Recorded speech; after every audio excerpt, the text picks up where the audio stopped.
នៅពេលដែលចាប់ផ្ដើមស្នេហា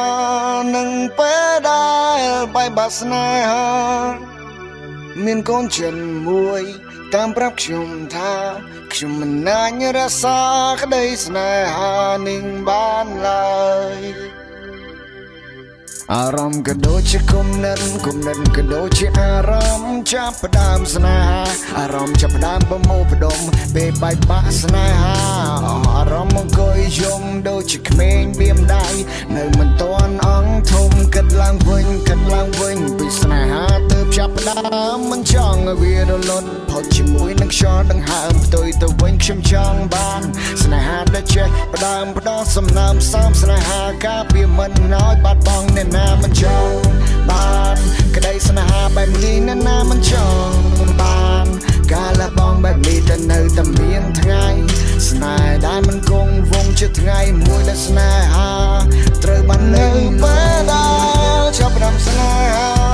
នឹងពេលដែលបាយបាក់ស្នេហាមានកូនចិនមួយតាមប្រាប់ខ្ញុំថាខ្ញុំមិនអាចរក្សានៅពេលដែលចាប់ផ្ដើមស្នេហានឹងពេលដែលបាយបាក់ស្នេហាមានកូនចិនមួយតាមប្រាប់ខ្ញុំថា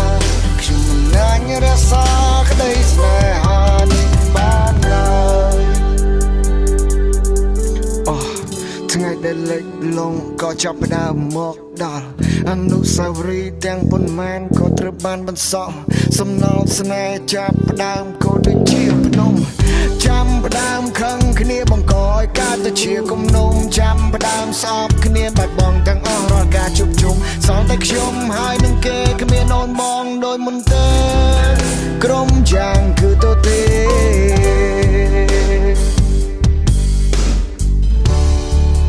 ក្រុមយ៉ាងគឺទៅទេ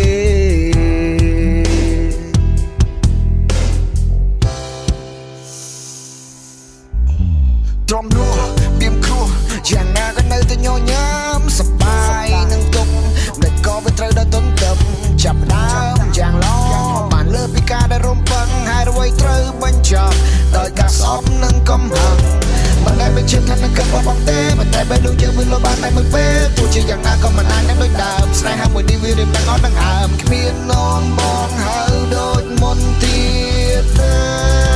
ក្រុមយ៉ាងគឺទៅទេចាប់ផ្ដើមស្នេហានឹងពេលដែលបាយបាក់ស្នេហាមានកូនចិនមួយតាមប្រាប់ខ្ញុំថាខ្ញុំមិនអាចរក្សា